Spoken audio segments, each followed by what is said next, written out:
The following movie is rated PG-13.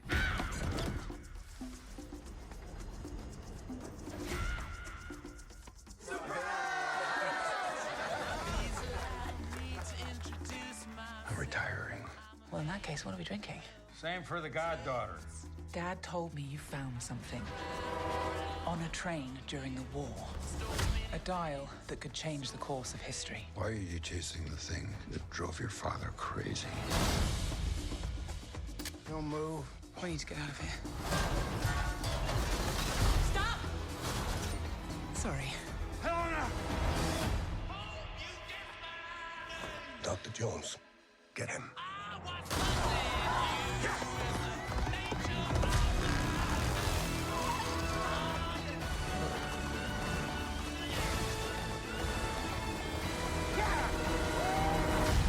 Hitler made mistakes, and with this, I will correct them all. You stole it. Then you stole it. And then I stole it. It's called capitalism. This way! Fasten your seatbelts. There might be some turbulence. You've taken your chances, made your mistakes. And now, a final triumph. Give him hell, Indiana Jones! A few times in my life, I've seen things. I've been tortured with voodoo. Been shot 9 times, including once by your father. Sorry! But I've been looking for this all my life.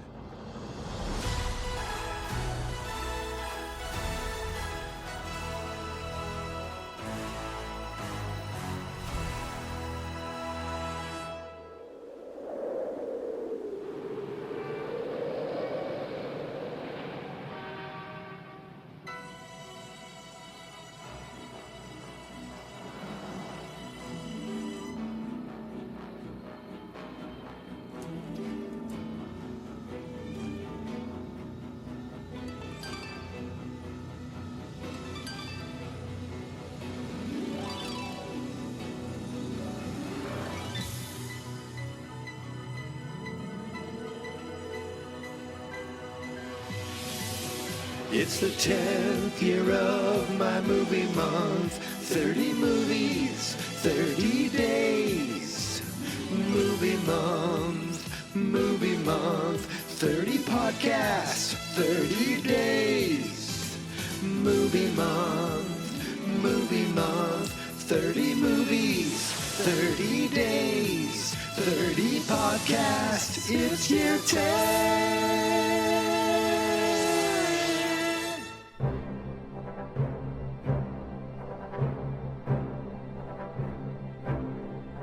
It's day 30 of movie month.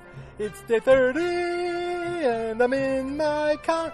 It's day 30 and I'm driving to the movie theater to see Indiana Jones and the Dial of Destiny.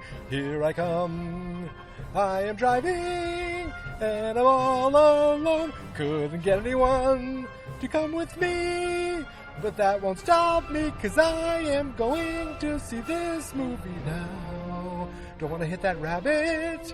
Look out, there's a pothole. And I'm driving to Salem, New Hampshire, 'cause I'm going to see this movie right now. I didn't plan this. Any words? Just hit record and put the theme song on. I'm excited. Got 20 minutes to get there, but it doesn't take that long to get there, doesn't. Okay, come on now! Now a car's making a 3-point turn, and they're very slow. I don't know what they're doing, but I'm gonna pass them. Get out of my way, jerk! 'Cause I'm going to the movies, June 30th. It's day 30 of my movie month, movie 300, all time. I hope I did not run over that little animal that was in the middle of the road. Ooh, a car's coming. Everybody! Da da da! Do do do do do Happy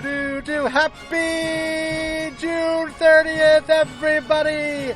It is the final day of year 10 of movie month. And today, I am going to see Indiana Jones and the Dial of Destiny. And in case you didn't know that, I've pretty much been teasing it for the last few days. And the quote this morning really, I think, leaves nothing to the imagination because I used the word Indiana Jones in the quote. I had a different quote, and I said, you know what? Screw it. Screw with the mystery. I want people to know that I'm on my way to Indiana Jones and the Dial of Destiny. And, I have to be honest, I've heard mixed rumors, or not mixed rumors, mixed reviews of things. It's okay, it's just, blah, blah, blah. Let it go. It's still there's some nostalgic stuff. I don't care. Look, when I'm a kid of the, born in the 70s, raised in the 80s, grammar school in the 80s, high school in the 90s, college in the 90s. So I grew up with Harrison Ford as Han Solo and Indiana Jones. And, there's a car. I need to merge and not die. Didn't see that one. That would be terrible. I mean, it'd be bad to be in an accident. It'd be worse to be injured, and it'd be even worse to miss this movie. So I grew up with Harrison Ford as, the Indiana Jones and Han Solo. And then he started doing all these other movies. I'm like, what is he doing? What the hell is a Mosquito Coast, and why is he on it? But I guess my point is that I feel like Raiders of the Lost Ark as a kid was one of the first kind of movies that I thought was like an amazing adventure, like what movies could be, like the Indiana Jones movies and the Star Wars movies. But I remember Raiders of the Lost Ark. I don't know the first time I saw that. Temple of Doom. I remember my brother going to see Temple of Doom. I was not allowed. Was it PG-13? No, that was PG still. But I remember my brother going with some friends. It was a nighttime showing, and we were at my grandmother's, but he left to go to see Indiana Jones, unless she took him, and I just wasn't invited. I don't know. I don't know what year. I forget what year Temple of Doom was, but 84 was the year my grandmother took us to see Splash, and took us to see Gremlins, and took us to see Ghostbusters. It was a grand old time. But I think he went with his friends. I didn't go to see this.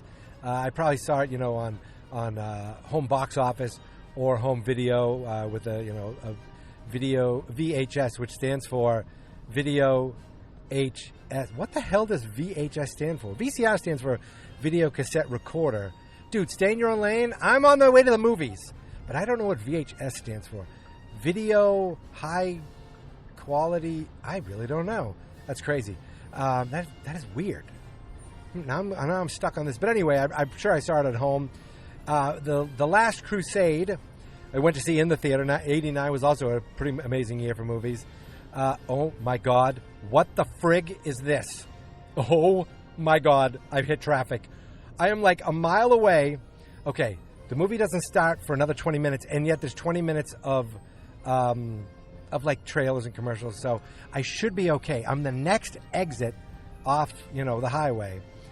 And I'm still going 45, but this is making me nervous. I should put the high beat, the flashers, what do they call it, the hazard lights on. And I'm in emergency.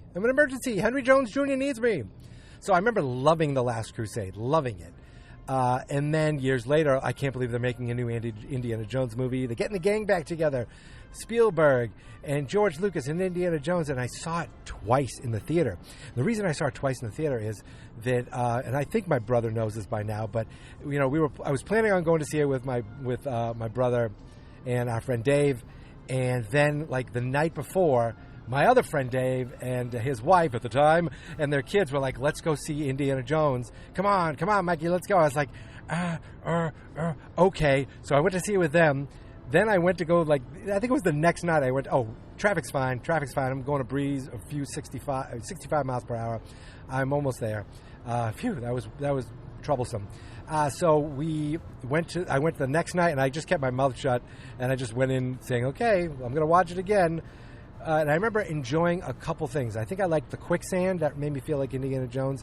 And there was some of it that I liked, but so much of it that it just made me go, And I wonder if that's going to happen with this. Now it's a different group. We got James Mangold directing it. We got different, there's some familiar faces, but there'll be some new faces as well. So I'm pretty psyched. I'm pretty psyched for whatever happens. I'm pretty psyched. The fact that I'm seeing a new Indiana Jones movie in 2028. I'm seeing an Indiana Jones movie, where I think the last time I saw one was like 15 years ago, and before that it was like 19 years before, or some crazy thing like that. I like to think that that Mangold, they did something that's better, and I go in. I wish I didn't check any reviews, anything. But I did see the Rotten Tomatoes and saw a couple things, and you see some tweets, and I'm like, no, I must ignore it because I am going in to enjoy Indiana Jones. Just be good enough. Just be pretty good. Just be...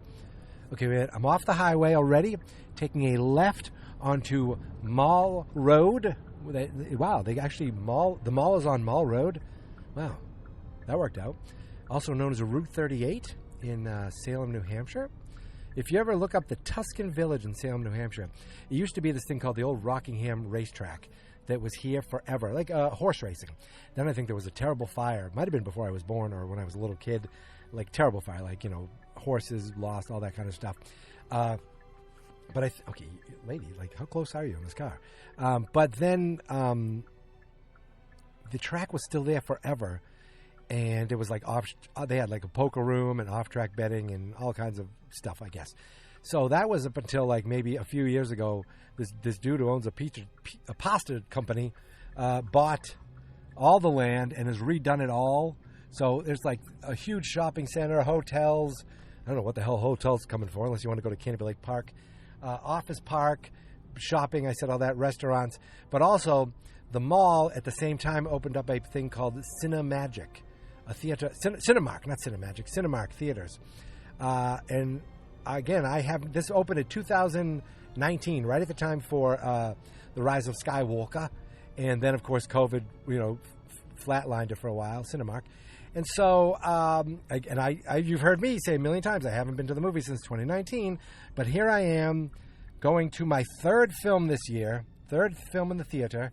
Third time at Cinemark. Now, when I tell you I live in walking distance of the AMC theater at the Loop in Methuen, Massachusetts, I mean, it'd be about a 20-minute walk, but I could walk it. I have walked it before. But you know what? When they screwed me with the Flash IMAX screen, I said, you know what, Michael? To heck with them. And I said, to heck with them. And my family gasped. And I said, to heck with them. I'm going to Cinemark. And I haven't looked back. I took my seatbelt off a little too early. Oh, God, my seatbelt is pulling on my headphone wire. This is crazy. Guys, I'm here. I made it to Cinemark. I'm ready to go check in and get my ticket. The movie doesn't start till 15 minutes, but I got the Kindle app on my phone, so I'm going to continue to read my book, Clown in a Cornfield 2, Friendo Lives. Okay, I am pulling up. I am parking. And you know what I'm going to get? I'm going to go get, they have one of those Coke dispensers, Coke Zero, Coke whatever. You get the million flavors. I'm going to go get that. And I'm going to enjoy it. I see like some old dudes in their 50s. They're not quite well kempt. They're a little big. They're a little gray. And I'm thinking maybe I can hang out with them because they look like they're right up my alley. I don't know. I might be too cool for them or I might not be cool enough. I'm not sure. But I have a feeling they're here for Indiana Jones. So anyway, guys, I'm going to put the phone down. I'm going to shut off the car. I'm going to put the phone down and hope for the best. Heading into the theater now. The next time you will hear me, I will be coming out of the theater, but then I'm going to go to the grocery store because I made a deal with my wife. It's like, I'm going to the movies. And she goes, can you go to the grocery store? Yeah. And can you pick me up a lobster? I'm like, really? Really? So I got to go steam. They steam the lobster. I get to point to it and say, that's the one you need to murder. Ugh! I don't even like lobster. So I'll go hide. I'll come back in like 10 minutes, and they'll have a lobster in a bag for me. I just bring it home and say, here it is. I don't know. Do what you want with it. I don't like lobster. I don't care for lobster. And oh my God, a guy just drove by in a car that looked like Jared Fogle, but I don't think he'd be at the movie theater today. Anyway, and if he is, no, I'm not going to say what movie he'd go to. That's it. I am almost done here. Can you believe it? Can you believe it's movie month is come to an end? Well, it's not over yet, okay? But it's about to be over as I head in to the 30th movie of the 10th year, movie 300, Indiana Jones and the Dial of Destiny. I'll see you after the movie.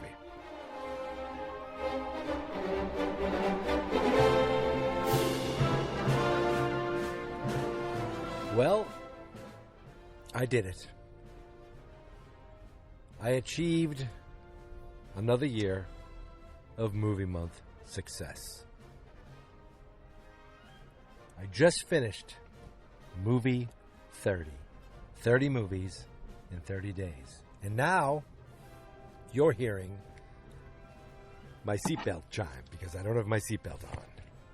But you're also hearing the 30th podcast in 30 days, bringing the 10th year of movie month to a close.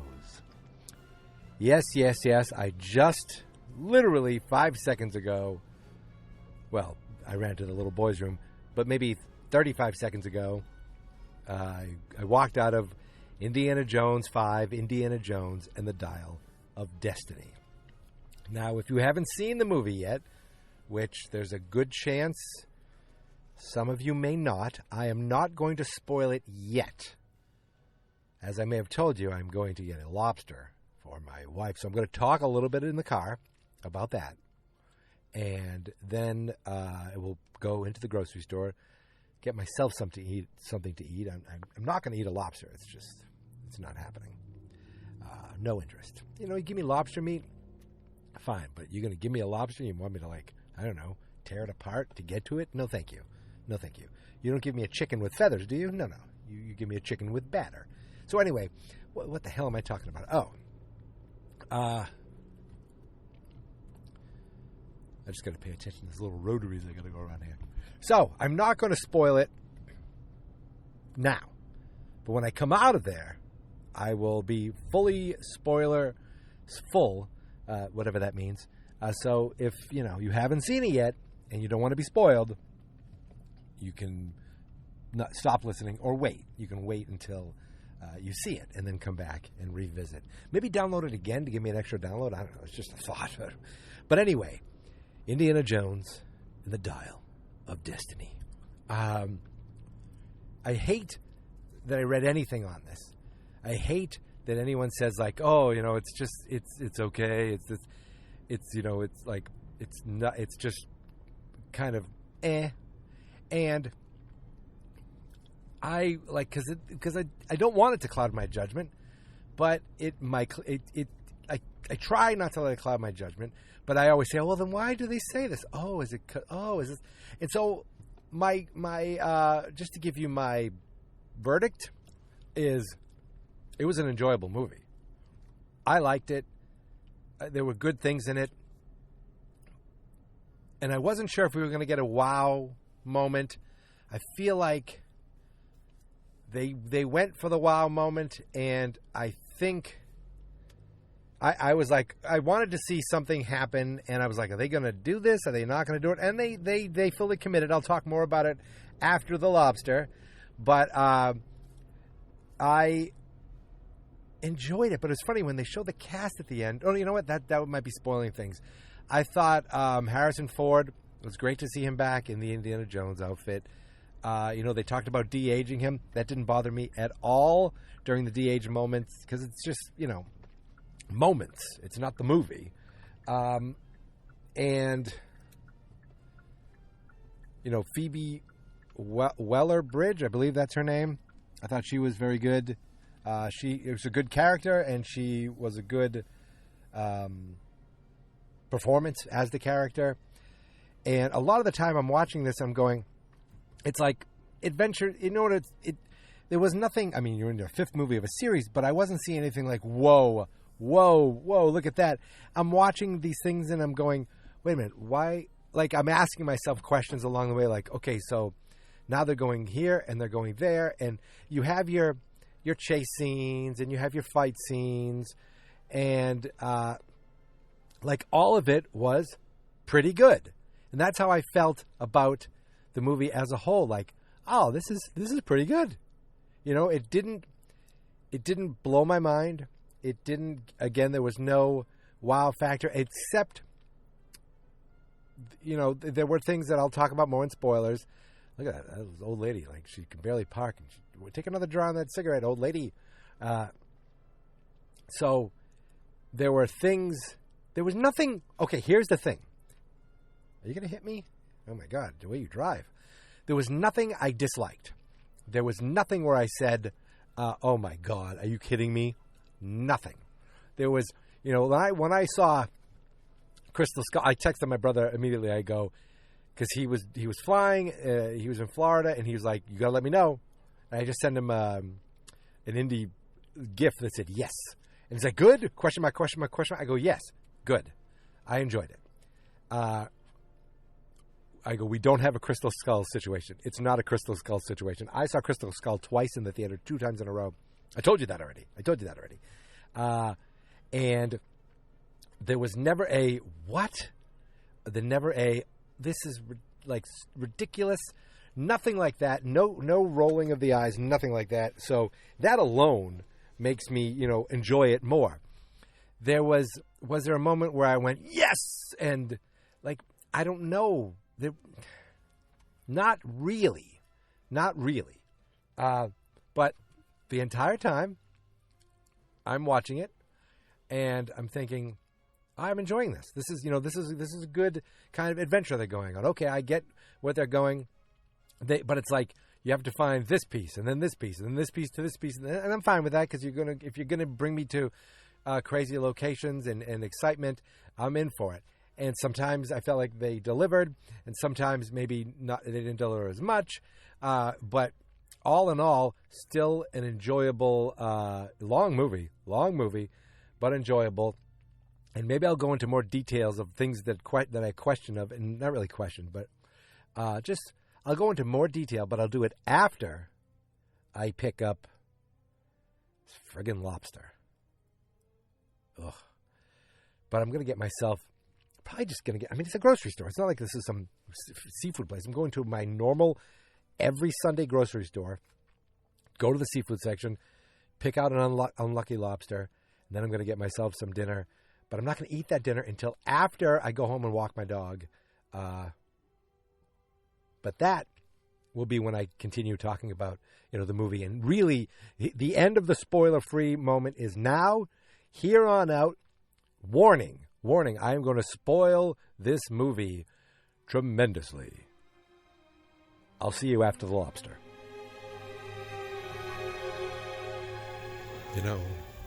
Little did I realize that it would be a 20-minute wait for a lobster. And I wanted to recant something. Well, no, it's too late because I already said if you're waiting for spoilers, if you were avoiding spoilers, then you shouldn't listen anymore. But Meat Department 113 for customer assistance, please. Meat Department 113. I'll just say that, there was a moment where I think I went, whoa, they went there. And so maybe there was a wow moment.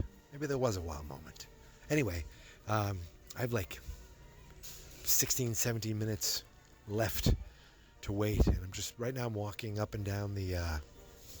Ooh, that's cool.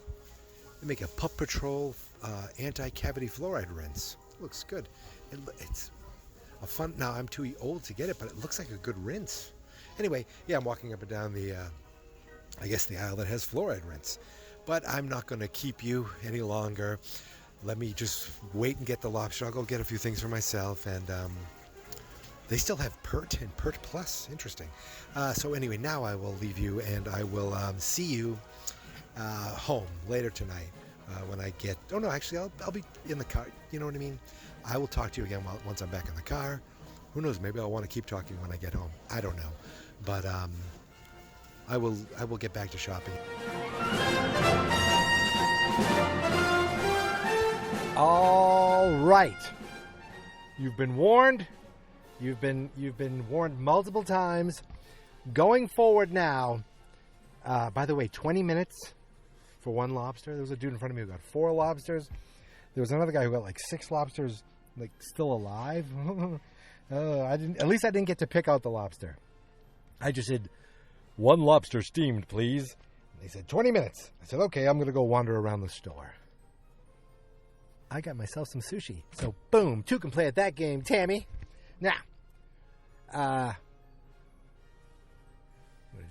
am driving too, so I am very cognizant of my surroundings and make sure that I am a safe and studious driver. I'm not even sure if that's the right word. But okay, Indiana Jones and the Dial of Destiny. Let's talk turkey. Let's get more into it, and I'm totally going to talk about the movie, the plot, everything going forward. Now, kind of had an idea that it was about a dial of destiny. You know, that's what you figured what it is. But it was called Archimedes' clock or Archimedes' dial. I just saw the movie, and I already forget. And it's all about, you know, what we see now. We start with a flashback that actually feeds into the main story. This is the second. I don't remember. No, wait a minute. Didn't they do a de-aging in the first, in Crystal Skull too?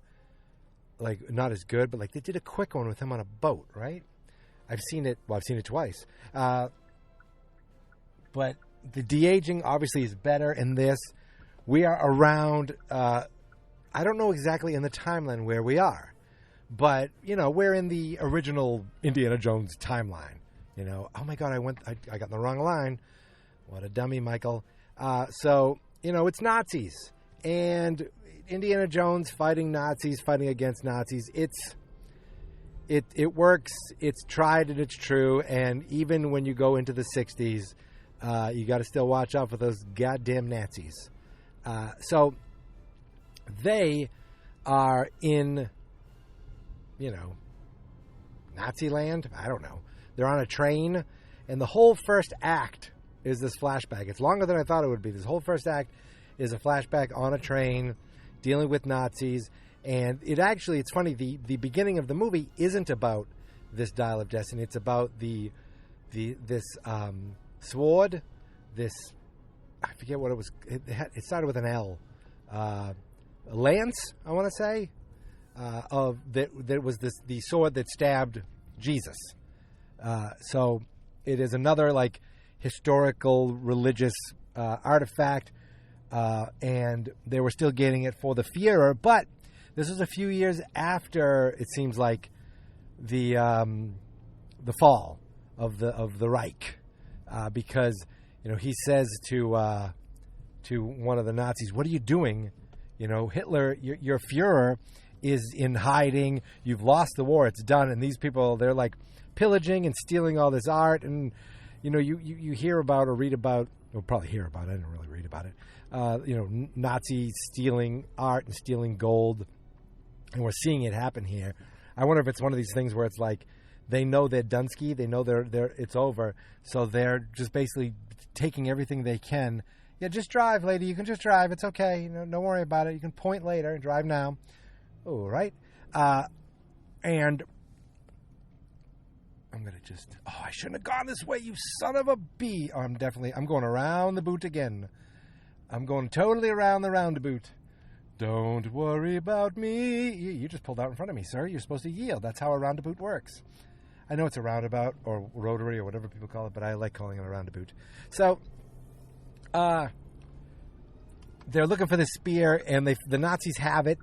I think Indiana Jones wants it back, and he's got a new sidekick, Toby Jones, who should have been in it more, and they're basically there to get this thing. But there is a Nazi scientist there, played by the great, the wonderful Mads Mikkelsen, who I wish I wish he did more with his character in this. He is a scientist he knows it's a fake. Indy knows it's a fake. He doesn't care. He found this Archimedes dial, Archimedes clock, whatever the hell it's called, and he's more interested in that. And the Nazis like, who care? We don't care about that. That's like a half a thing. It doesn't even matter. It doesn't do anything. But he's like, no, this is like, he thinks it's very important. He wants to take it. Indy knows about it. Toby Jones is like, it's a myth. It's not real. Oh, but it is real. And they're basically fighting Nazis on the top of a train. I mean, how can you beat that? You can't beat that, to try to get this thing back. All the while, I don't know who's actually up there. I don't know if they just slapped on a young Harry Ford on this dude's head, or if this was a Harrison Ford doing it, and then they de-aged him. I tend to probably lean towards it being a body double who could do more of the stunts. Why not? Harrison Ford's an old fella, and there's no reason to do this kind of stuff. He can do it himself by flying planes into fields. So let me just turn the air up a little. Let's get a little roasty toasty in the car here. So they get this dial from, and Mads Mikkelsen tries to get it from them, but he ends up getting smashed off the train. It was a fun scene, but it wasn't like incredible. And I think I'm getting like, why am I getting is people saying, oh, it's not very exciting. Like, did that lead into my brain thinking like, okay, we're seeing a train thing here. Okay, what's gonna happen? Okay, like it was serviceable action. I feel like no action scene in this movie made me go, whoa, except maybe towards the end, which is how it's supposed to be. But none of it made me go, huh? Oh, that's stupid. Nothing.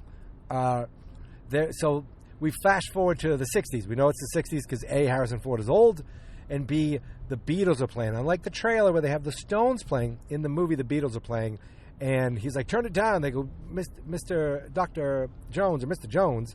They don't even call him Dr. Jones. Mr. Jones, it's moon landing day, or it's moon day. So they're having a parade with all the astronauts who I assume are taking off to fly to the moon.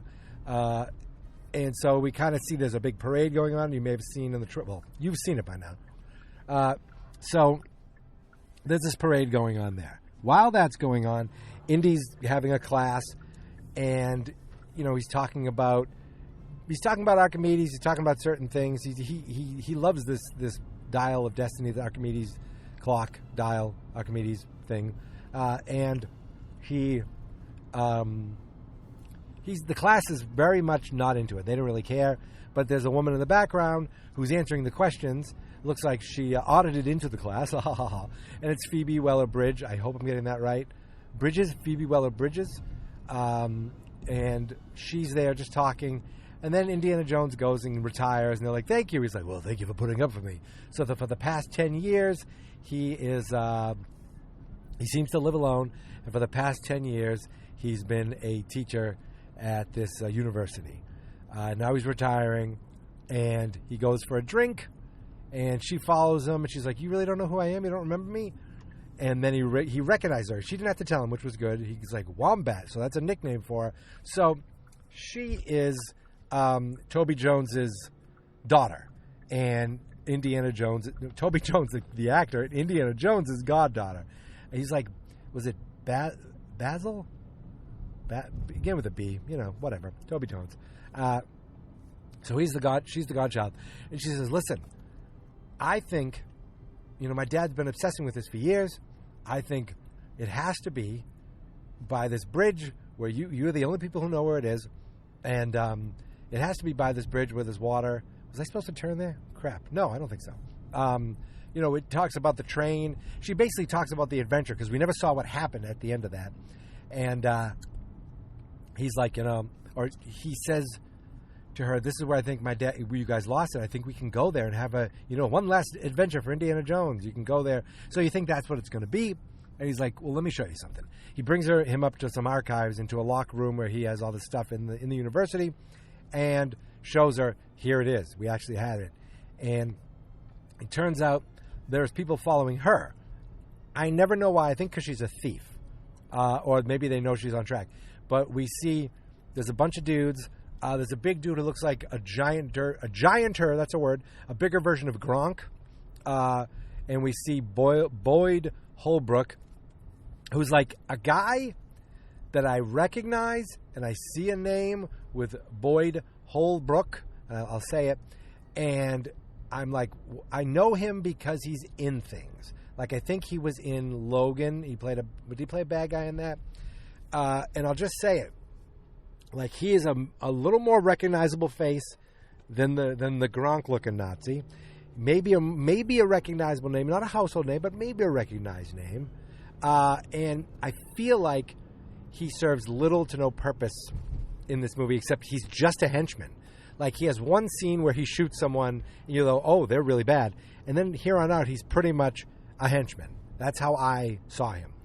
Didn't add anything to the role.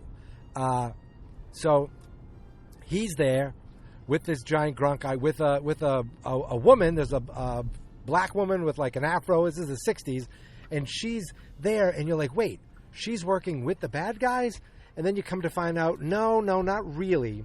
She is a good guy who's working for the bad guys. She's like, don't shoot anybody. We need to get this. We need to find information. Turns out she's CIA, and she's working. I guess she connected with these guys. It wasn't quite clear, or at least it wasn't quite clear to me. And sometimes when I watch a movie at home, I'll go, wait a minute, what was just said? And I get to kick back 10 seconds. I didn't get to do that here. So I'm sure I missed a bunch of things, but I will watch it again eventually. This is a movie I will watch again on purpose. Not like the last one where I just kind of put myself in a situation where I had to watch it twice. This one is definitely a review. This is an Indiana Jones movie. This if you're going to go out on Indiana Jones, this is a movie that does that. This is the movie to do that, not the last one that redeemed Indiana Jones. So we go. Okay. What happens now? Oh, so they show up. They start shooting people that work with Indiana Jones. And she's like, oh, crap. She knows these people are. And it turns out she double-crosses Indy and leaves with the thing. She knew he had it the whole time. She knew that he took it from her dad. She remembers. He's like, you really don't remember the last time you saw me? She remembers that her dad had it and he was obsessed with it. So Indy took it. He was going to put it in a museum, or he was going to destroy it. He promised him he'd destroy it. He didn't destroy it.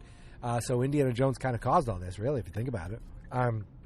And really, the movie now is like a chase for this thing. So they take it, and then they have to go to.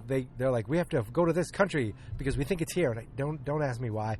And we didn't get the Indy, the plane line right away. I was waiting for it, where you see the map and you see the lines moving. Thankfully, we got it later. So. He's like, I'm coming with you. They're going to whatever country. Wait a minute. No, I'm wrong. He figures out where they're going, and he's now wanted for murder. They pin the murder on him. And during that murder scene, you hear him saying, like, loss of a son and the wife, blah, blah, blah. And you're like, wait a minute. Huh? What did I just hear? Did he just say he doesn't have what was that about his son? So, Mutt, he is referenced. He is mentioned, and I'll just say it right now, he is dead. They showed him one of the things Indiana Jones would do if he could change time would go back and tell his son not to enlist. And we come to find out that his son must have died in Vietnam, right? I mean, we're in the 60s now. It was the last one would have been after World War II, right? So. I'm assuming his son died in Vietnam, or as I said, Vietnam. I'm not sure, but I don't want to hit that pothole. But he's there and he's written out, and they mention Karen Allen, and you see a divorce paper or a separation, you think, oh, that's over with. But he realizes that there's this. Oh, Sala tells him there's this big thing going on where they are selling. Stolen goods. It's like the Comic-Con for stolen goods, so everyone's going to be there. So he goes, he tracks her down. We see this kid that all of a sudden is like the third part of the movie. He's like the short round of this movie. And, I mean, the kid's okay. I don't know the actor. I don't know anything about him. He's okay. He looks like, to me, when I was in junior high, there'd be that one kid who could shave that reminded me of that. He didn't have the personality of Short Round or the energy of him, but he was fine. And for like 5 seconds, we see him he's like watching guard for Phoebe Waller-Bridges, who Helen, I want to say. And we see him kind of pretending he's working, like he's sitting around, there's a bunch of guys sitting around a table, and he's pretending to fly something, almost like he'd be using a flight simulator, but this is the 60s, there isn't one. He just set up all these toys, and he's like, there's a pilot there who used to be hanging out and kind of walking him through all the steps. Then you got to do this, then you got to do that. And so that little nugget right there, that if you weren't paying attention or remember that, it comes back later, because the kid can fly all of a sudden, and I was like, oh, that's right. And I'm wondering how many people were like, remembered that we saw that, and that was a kind of a foreshadowing of what was to come. But Indy tracks her down there, and he tries to steal it. He's like, it belongs in a museum, and that's his line. And she's trying to get money for it, and they're like, we get a gunfight, we get a chase. They're finally like, someone takes it. Oh, I think that's when Mads Mikkelsen shows up, and he takes it. And they're like, we need to track him down. So then we get another plane flight where they all go, and we get there, and it's like, I think it's like a connection to some mob guy. This is where I'm like, huh? There's a mob guy and another mob guy, this father and the son. It turns out that the son was dating or engaged to Phoebe Waller-Bridges. So at one point, we're getting a chase of... oh, that was a phone call. Look at that. I'm just going to keep going. There was a phone call. And it's one of those things. I told you I was recording. Oh, I'm sorry, I forgot. That's how I'm a 5-year-old to my wife. And I was like, I'm in the driveway. Yes, I'm in the driveway right now. I'm walking. I don't want to drop that lobster. More importantly, I don't want to drop my sushi or my Pringles. Oh, no. Oh, that's just aloe vera. We went to the beach today, and I thought we were tanned pretty good. I realized my feet were hurting, and now I realize I got suntan on my feet. So anyway, where were we? Oh, it's beautiful out. So... close. Let me lock this. And so there's like a chase where they're chasing the Nazis, or we don't know that fully yet, but it's Mads Mikkelsen, while they're getting chased by the local mafia people. And I was like, what's going on here? And I was like, this is a good chase. But I was like, what have we happened? And it was cool because they were like in a tuk-tuk? It's like a little motorcycle. So there was some cool stunts there. Some cool stuff there, but basically they get away with the whatever it is, the MacGuffin of the whole movie. And here's the thing: there is two parts. There's two halves to this thing. They only have one half. And then there's a third thing. It's like a codex. It's like a thing that lets you translate what you're actually seeing and figure out what you want. So they obviously the first half is with Mads Mikkelsen now, I think, and they realize where the second part needs to be, and it's in the water. It's in some ocean. So I thought we were going to get some really exciting, cool stunts in the ocean. I feel like that was a bit of a, like, hi, doggy. Hello, my doggy. It was a bit of a, I wouldn't say a letdown, but it just wasn't as exciting as I thought it could be. All right, now I'm back outside, and I'm going to continue talking here until I can't stop, until I'm over, because you know what? You ain't going to get another one of me tomorrow. Hi, doggy. There's my dog. She's going to probably jump on my lap. Come on. Come on. You want to come up here? Come on up. And come on. You can do it. You can do it. So, okay. So, then they go to this underwater thing. And I love the part where... So, that's when we meet Antonio Banderas. He is there. He is the third build in this movie. And he's in it for... I want to say less than 10 minutes. They go to him and they're like, we need to go dive someplace. And they go dive someplace. And he goes, you got to be careful. He goes, why? Because the shark says there's no eels. And right away, I was like, oh, yes. And you see Indy like, what? And the kid goes, oh, they're like snakes.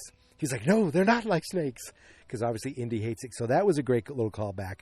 And I like that they don't have scuba tanks. I don't know when scuba was invented. But they have these long, long lines that that Eugene Levy had in Splash. So they dive down into and they have to go deeper and deeper. One guy stays while the rest of them go down. They basically they figured it out, and they want to figure it out before the Nazis figure it out, because they're going to get there eventually. So they want to beat them to it to get this codex, this tablet.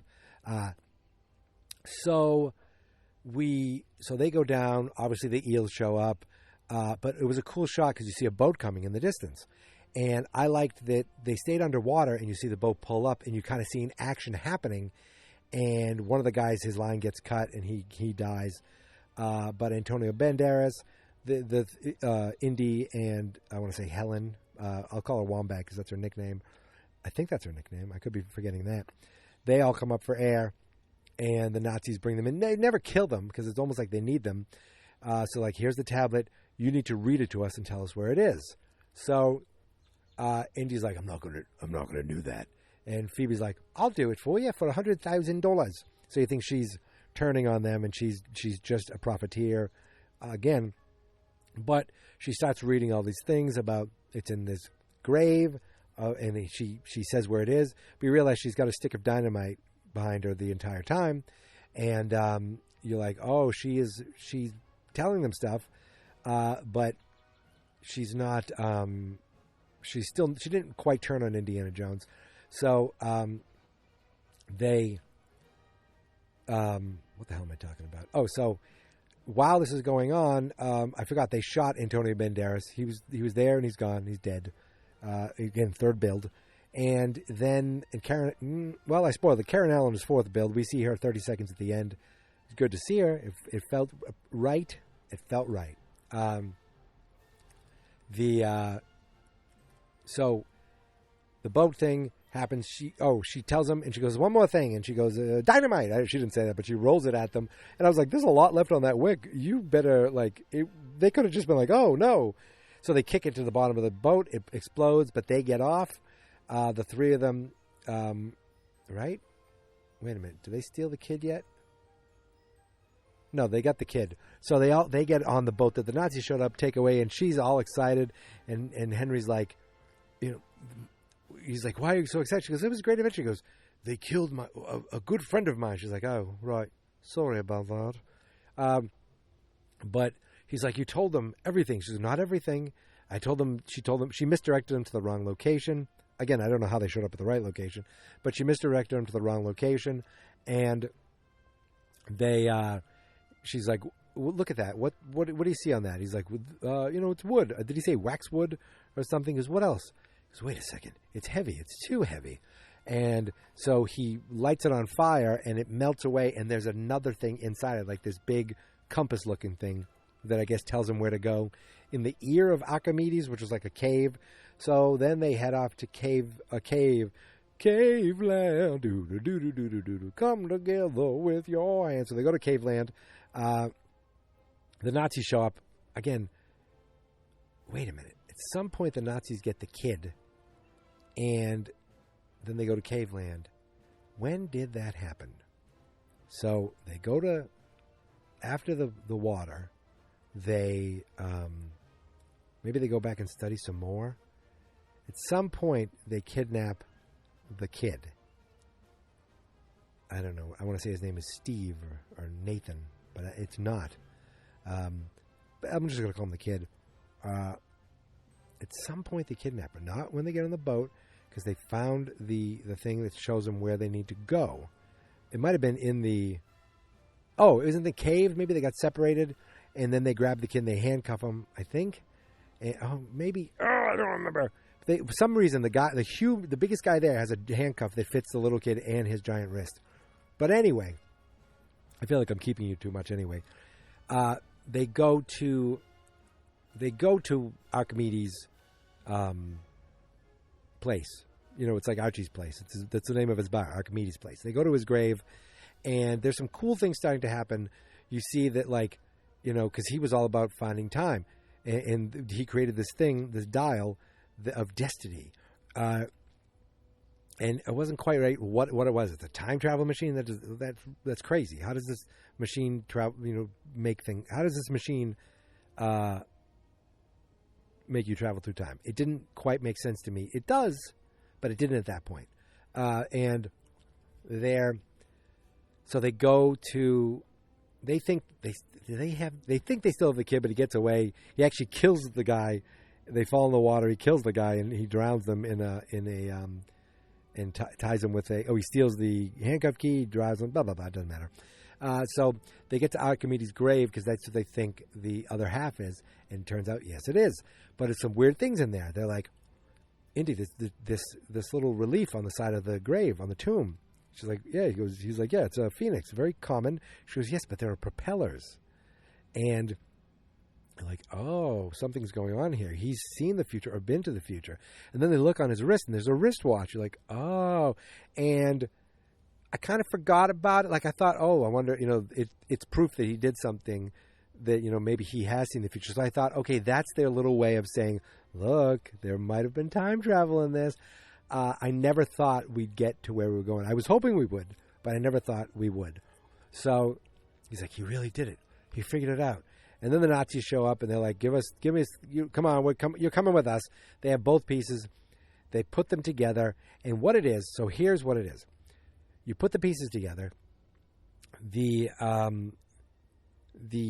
set it to a specific date, and then it will calculate through mathematics the coordinates of where you are in the world somehow. The longitude, latitude, I think, of a fissure in time. So there are these time fissures. So it's not the time machine.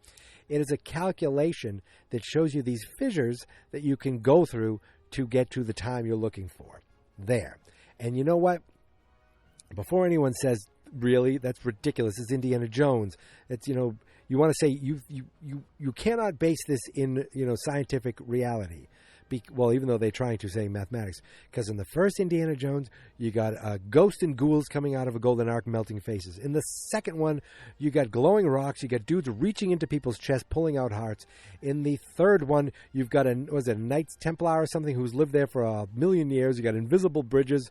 You got, the you've chosen poorly, all that stuff. And then in the fourth one, I don't want to say, I don't want to speak ill of the bad, but you've got interdimensional beings. They weren't aliens, right? There was the space between spaces. That's the one line I remember. So they're not from space; they're from the space between space. So supernatural or unexplainable has been part of Indiana Jones since the beginning. So I have no problem with the fact of the idea of time travel. So they get everyone. Phoebe and the boy get reunited. They get away. Indy gets taken, and they're going to take him on this plane. This is where she tells the kid, hey, can you fly that? And I'm like, can he fly that? Has it been established? It had been established because he was playing around with flying. So he's like, I think so. I can turn it on. So he goes and turns it on, and he starts chasing them, I think, and they're going to chase them with this plane. No, he chases them. Phoebe chases the plane with a motorcycle and gets into the plane. That was pretty cool. She's in the plane. Indy's in the plane.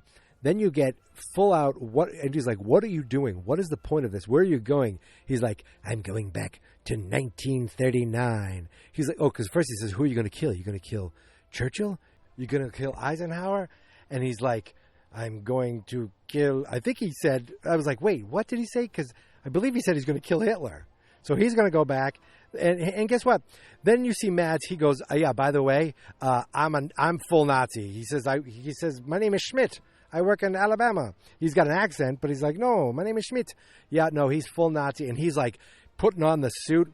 And I hate to say, when he put on the suit, I was like, okay, now he looks like a villain. Now he looks like the bad guy that I wanted to see in this movie.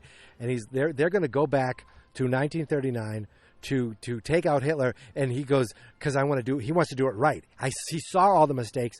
I think, am I right? He's killing Hitler? He saw all the mistakes, and he's going to do it the right way so that they can win the war this time. So he's like, he's not a Hitler sycophant, but he is a Nazi sycophant, and he's a sicko. All right. So they put in the dial, and dial doesn't do anything magical. It like calculates. Puts it in, does the calculation, and all of a sudden it spits out coordinates. You're like, okay. And they're like, go to these coordinates. And so they start flying at something, and you see this thing in the sky, this fissure, and you're like, oh my God, they're actually going to get there. So there's this whole thing going on with the kids chasing it, with the kids chasing the plane, and the pilot was in there sleeping. So they're flying it together. It's like, you stole my plane. Then you got the Nazi plane with Phoebe's on it now. Henry Jones Jr.'s on it now. And Henry's like, or Indy's like, the continental drift. because he noticed things moving around in the plane. He's like, "What are you talking about? The continental drift. It wasn't even discovered. Hundreds of thousands of years later. He didn't take into account for that. We didn't take into account of that. You're not going to 1939." It's like, "What are you talking about? Keep going." He's like, "No, the calculations are way off. You're not going there." And I'm like, "Oh." So they're going to somehow figure it out. And then at one point, Mads Mikkelsen's like, "Oh my God, he's right. Turn around. Turn around." They're like, "It's too late. It's sucking us in." And I'm thinking, are we going to actually see this? Is this going to work? Are we going to see time travel? Or are they going to just kind of, mess with us and they avoid it? And I would have been disappointed if they did. I was like, I want to see what happens. I want to see what happens when you go through this fissure. You know what happens? You time travel. They time travel. Did they go back to 1939? No, they did not. The calculations were incorrect. They're like, "We did it. It's Berlin, 1939. And then you start looking at these boats, and there's this war going on. And you're like, what the hell is this? No. They did not go back to 1939. They went back 2,000 years ago to this Roman battle going on. And guess what they went back to? They went back to Archimedes' time. They show him building this thing, and all of a sudden, these planes come out of the sky, and you realize, well, there's the propeller right there. He sees the propeller, so that's how he knows that these are like eagles, and almost like a flying bird with propellers. And we'll get there. But did I mention that? Okay, so wait. I didn't mention Mads Mikkelsen had a watch. There you go. There's your watch, because we'll get there. So all of a sudden, the Romans, they're trying to shoot these dragons out of the sky. They have these bolts that, these giant, huge arrow type things. And they're fighting them. They end up taking the plane out. Phoebe and Harrison Ford, Indy Jones, they parachute out. So they're parachuting out into the middle of 2,000 years ago. Archimedes is like, sees that, and he thinks, "Oh my God, my thing, it worked." So he goes down and he finds the plane wreckage. So the plane goes down. Boyd Holbrook and Mads Mikkelsen dead. He sees a wristwatch on Mads Mikkelsen and puts it on. There you go. There's the watch. So you're like, okay, there was a setup and a complete. There was setup and delivery. Whatever. I don't know if I have it right. Payoff. That's the word I was looking for. Completion. That's something completely different. So those two are dead, and then a Roman sees these other people falling from the sky. He goes to kill them, but Archimedes' men kill this dude with a bow and arrow, and they can speak the language, so they communicate. He holds the time thing. She's like, "Yes." He goes, "Where are you from? When are you from?" He said, 2,000 years. How long have you traveled? 2,000 years. And you see Indy actually got shot in the shoulder, so he's bleeding. And they're communicating. He's like, "This is amazing. But, here, use this. You must go. You must leave. Please leave. Go." And Indy's like, "You got to go. I'm going to stay." And it's one of those things where I'm going to stay again. You think, oh, my God, this is the end of Indiana Jones. Back in our time, back in his current time, he's wanted for murder. So this is the end of that.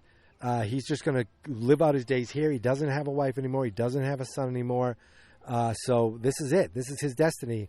And he's like, "I've been dreaming about this. I've been studying this my entire life. And now to live it, to see it, you must go." And she's like, "Archimedes, no, he can't. He must come back with me. He has to come back." He's like, "No, you must go." And she's like, "I'm sorry, Indy." Boom, punches him in the face, knocks him out. I was like, good. I didn't want him to stay back in the past. So he wakes up, and he's in his present day. And I was looking for something to be changed. Something. I didn't see anything that was changed by the fact that this battle saw these planes go down, these plane parts, these futuristic-looking Nazis. So the fissure was going to close. They didn't have time to go pick up the Nazis. The Nazis died and stayed back there. They never came back. They never. Everyone who died, you think some of that would have changed time. Something. Even seeing the planes, the parachute, any of it. None of it changed any time. But, and she's like, "You can't keep this with Archimedes. You have to take it. He has to build his own, blah, blah, blah, all this stuff." And he's like, "You brought me back." She's like, "Yeah, well, you would have changed time." And I thought they still could have. I was looking for something. There was nothing. And I'll admit it. I'll say this. So she's like, we were worried about you. She's like, who's we? Who's we? And all of a sudden, the kid comes back, and he was out shopping with Marion, Karen Allen, boom, in it at the end. It was just some nice moments between them where he's like, she goes, I heard you're back. Are you back? And I think what happened is, what it was is when he lost his son, he just completely went into a shell, and he was never there for her, and that's what split them up. And being with his godchild, having this adventure, brought him back. Like, I'm my own man again. And she's like, I hurt a lot. Because, well, where don't you hurt? And she points at an elbow, and you see them just kind of, he kisses the elbow, then he kisses her like on the shoulder, and they kind of embrace, and you realize, okay, they're back together. This is great. Phoebe Weller Wombat, she's like, come on, let's go get ice cream. She's like, but she just bought ice cream. Well, come on, let's go get ice cream. They all leave. Sal is there with his grandkids. They all go to get ice cream. They go head out into New York, and it starts fading up. And I'm thinking, I want to see something different. Something. At one point, when Karen Allen walked in, I swear to God, I thought, oh my God, Shia LaBeouf's going to walk in with them. There was, something in the past changed things enough that either there was no Vietnam War or he didn't enlist. Something was changed. But no, they didn't go that far. Probably better they didn't. It might have been a little too gimmicky for them to do that. And I don't know if Shia would have done it. I don't know. Or if they would have wanted him. But part of me thought they might do that, which they didn't. But when they're zooming up at the end of New York, seeing New York City, and then you think, I was looking for anything.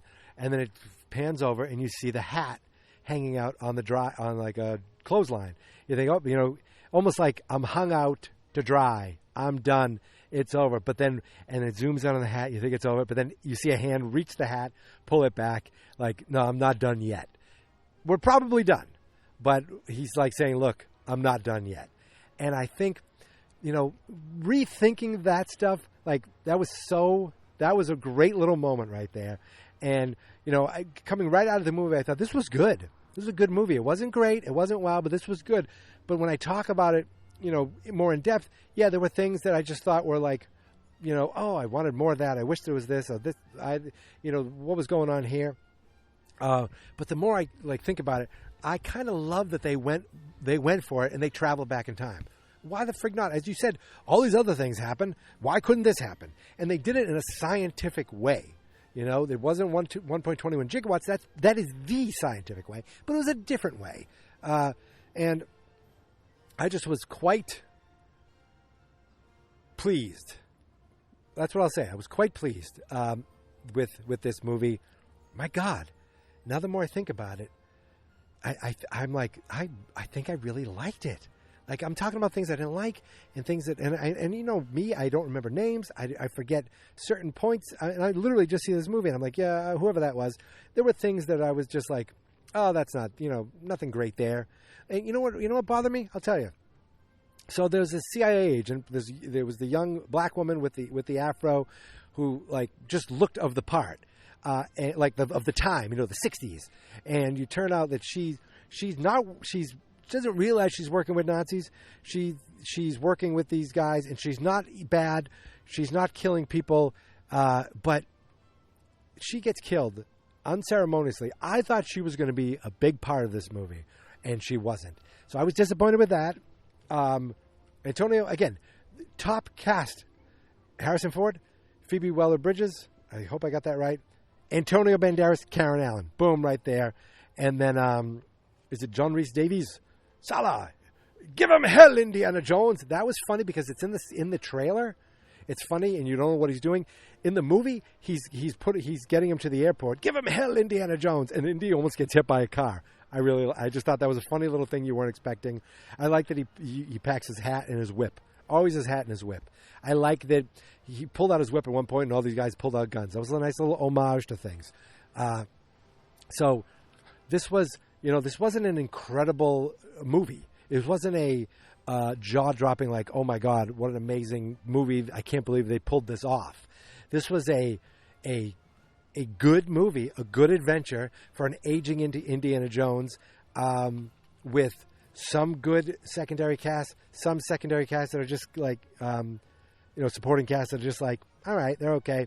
I wish I got more evil Mads Mikkelsen, but he was good in the part he fit.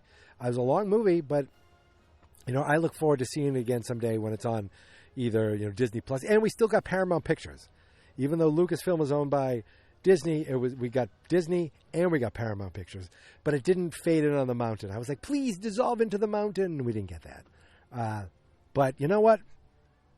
This is a long episode, and it deserves it because it's a big movie to go out on. Probably this is the second time that I've finished out movie month in the movie theater, and I don't remember all 10. Let's see if I can remember a lot of these movies. So, movie 30, and I have nothing in front of me. I know the first one was Abraham Lincoln Vampire Hunter. So, boom, there's a difference right there. Interstellar, Baby Driver. So that was the one where I went to the movie theater for, Baby Driver. We have The Irishman. I know that's not I'm out of order. We have Into the Spider-Verse. We have Dune was last year. We have come on. Blade Runner 2049. There's another Harrison Ford film. I'm trying to think. I think was it The Hateful Eight? Was that one of them? Indiana Jones and the Dial of Destiny, and there's another one that I can't quite remember it. It wasn't the Interview, was it? I hope not. Jeez Louise. I don't remember. So I think I got a lot of them. I might have got one wrong, but listen, this whole movie month thing started. It actually was supposed to be called May Movie Month, and I forgot. I forgot during May 2014. I said, oh, God, I guess I'll do it in June. And I called the Geek Mentality Movie Month for the first 2 years, I think. Then I moved it to fans.experts.com. I should have just kept it Geek Mentality Movie Month, but I changed it because the podcast is still Geek Mentality. So, maybe it was the second year I changed it to Fans.Experts Movie Month because there was no podcast. Then I changed it to a podcast, and here we are. And you know what I saw? And I'm not going to lie. I might do this. I saw this website through CNET where you can say these things, and it will mimic. It'll do AI to mimic your voice. I thought of taking the old podcasts, running it through this system, seeing if it can have me talk the podcast, producing the first 60 episodes for the first 60 blog posts, turning them into podcasts and posting them on the website, but backdating them back to 2014. I think that would be funny in 2015. I think it would be a funny thing to do. But, I started this to kind of catch up on movies, movie series that I haven't seen, and force myself to watch movies because I like to watch television series. I don't sit down sometimes and just say, let me spend 2 hours watching a movie. And that's what started this. And now it's been going 10 years. When I think about the math, when I think about 300 movies, okay? 60 blog posts, 240 podcast episodes. All available on the website. They're all there. At one point, they weren't all there because I switched services and they didn't backlog all the way. But every single one of these podcasts is available from 2016 on this feed of Geek Mentality. If you go to fans.experts.com/Geek Mentality, you could see all the posts from Movie Month and from every other, little mini-series that I do here on the blog. Obviously, Marty McFly. We did Joggist. Now, Joggist, I didn't follow up with the sequels. That was a 31 days of Jaws. But I do honor it every year by watching the terrible sequels. And this year, on August 1st, is the next time you're going to hear from me. This is the final, I think, Joggist, at least for now, the final Joggist where we do Joggist the Revenge. But that's a little while from now. Now, listen, even though this podcast is done and I've been bringing it to you every day, I still have other podcasts that I work on, other podcasts that I host, other podcasts that I need to get back to. The biggest one that I do is Stranger Danger. It's a Stranger Things podcast where I go in really in depth, like scene by scene, moment by moment through every episode. Well, at least I do now. Early on, it was a lot. It was a lighter fare. But I also do something called the Stranger Danger Book Club, where I read these books and comics. So I have a couple, at least one of those I need to get to. I have these other miniseries ideas in Stranger Danger that I need to work on, that I want to get going. I also do a podcast called Slash, which is a slasher movie podcast, where I was going through the movie a little. I feel like I was going through almost too in depth. I want to make it a little more lighter, like this, where I watch a movie and I talk about a movie. So I think going forward with Slash, but if you go there, you could check it out. It's on YouTube and on Fans, and it has its own podcast feed. I do a podcast called Reaction Comics that my brother is my biggest fan of, and I haven't touched it in well over a year. And I think I've only had one episode in almost 2 years, but it's one where I'm like, I want to get back. I'm reading the classic action comics, Superman comics, and they're kind of bonkers, and I just read them and have fun with them. I do one called Fine Movies, Fine Spirits with my friends Chris and Dave. That one, it's consistent. It's ongoing. There's a new episode coming out soon. Speaking of Mads Mikkelsen for Riders of Justice, we just kind of talk about the movie. I'll play some clips in there. The most recent episode doesn't have any, but I play clips from the movie, and we just kind of also crap on each other as being friends for over 40 years. So if you ever get tired of missing me, if you ever miss me, go to fansnotexperts.com. There are many podcasts out there that have my voice. But this is the one. Geek Mentality is my own personal kind of do whatever I want thing. And it's the one that I have the most fun, like creatively, because it could be anything. You know, this year it's 30 movies that I've never seen before. Every June, the air conditioner just went on. You've heard that before. There's, a month-long celebration of Back to the Future. There's 25 days of Christmas sitcoms every year. At a certain point, Back to the Future, there's one more Marty McFly coming the next year. We're going to cover the cartoons. I might do a rewatch of every movie one time and then cover the cartoons to get through the whole month. Well, of course, Movie Month will be back next year. I did these other things called Big Screen Superman, Silver Screen Superman, and Big Screen Batman, where I was rewatching those movies, and then I got stuck, and I never went back to them. There's The Batman. I never did a podcast on that. I never got to Superman Returns, and then Man of Steel. I haven't got to those. I want to get back to that kind of stuff too. So I want to keep making episodes here on Geek Mentality, but please follow me everywhere. On fansnotexperts.com. And I just want to thank everybody for the likes and the tweet and the likes on Twitter, the likes on Instagram. You can follow me there at Geek Mentality. The one person who liked a couple things on Mastodon.social, again at Geek Mentality. The family and friends on Facebook who have liked things that I've shared. Or Todd, I know you're out there on Facebook. You've liked them as well. Thank you for those likes. I want to thank my niece and nephew for coming with me to see The Flash. I want to thank my wife for putting up with me going, I haven't watched my movie yet. I've got to watch my movie. She knows it's nonsense. I go, just look, it's nonsense, but it's my hobby. I love it. So thank you to her. And I think that's it. I want to thank the Academy. 10 years, 300 movies. I've never missed a day. And knock on wood, I'm near a tree. Hold on, this might hurt. You're probably going to hear it, but ow, it scratched my knuckle. I've never missed a day.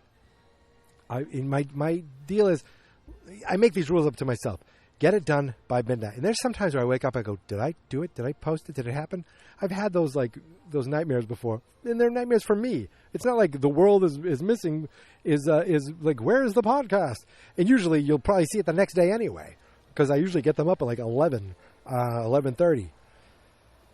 But still, never missed a day, and I can't wait to watch movie 301 to 330. I mean, So I hope you come along for every adventure. I hope you come back next year. And that's it. That is it. The next time you hear me on this will be August 1st. And the next time you want to hear me anywhere is going to be over at Fine Movies, Fine Spirits, and then Stranger Danger. That's coming back soon. Very soon. So, thank you again. Thank you so much for listening. Thank you so much for subscribing. We did it. 10 years, 300 movies, but there's only one theme song. there's only one theme song. You know what that is? This is it. You know why? Because I didn't really plan this out, so I'm just kind of trying to get to the point where I can now say, here is my theme song. This is my podcast, I made it. Geek Mentality is what I named it. And I think you should listen and subscribe, 'cause I'm kind of funny and awesome. I think that I'm worth your time. And I'm kind of handsome, my mom says. Please listen and please subscribe, or at least listen to this episode. Oh yeah, I do Mandalorian Man too. You should subscribe to that. I'll be doing an Ahsoka show. Okay, now I'm done. Fans, not experts.